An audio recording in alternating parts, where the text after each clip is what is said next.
भारताने पाकिस्तानला फक्त उत्तर दिलं नाहीये, पाणी पाजलं. हो, तुम्ही बरोबर ऐकलं.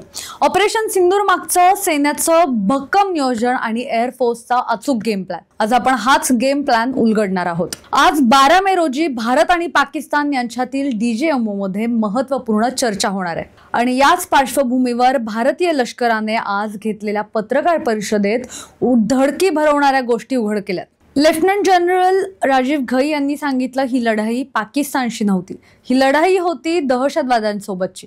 7 मे रोजी भारताने फक्त पाकिस्तानातील दहशतवादांच्या ठिकाणांवर निशाणा साधला, पण पाकिस्तानने त्यांना कवच दिलं आणि तिथेच त्यांनी आपलं खरं रूप दाखवलं.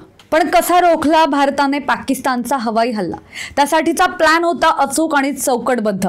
भारतीय एअर डिफेन्स सिस्टमने उभारलेलं 4 स्तरांचं रक्षण कवच हे पाकिस्तानसाठी बनलं होतं दारातलं अभेद्य दरवाजा. Counter drone systems, shoulder fire weapons, अत्याधुनिक एअर डिफेन्स यंत्रणा. 9 आणि 10 मे रोजी पाकिस्तानने जेव्हा भारताच्या हवाई क्षेत्रावर घाला घालण्याचा प्रयत्न केला, तेव्हा आपल्या या मल्टी टिपर डिफेन्सने त्यांना अक्षरशः उडवलं. शिवखोरीच्या यात्रेकरूंवर केलेला हल्ला, पहलगाम मधील पर्यटकांना केलेलं लक्ष, हे सगळं भारत विसरणार नाही.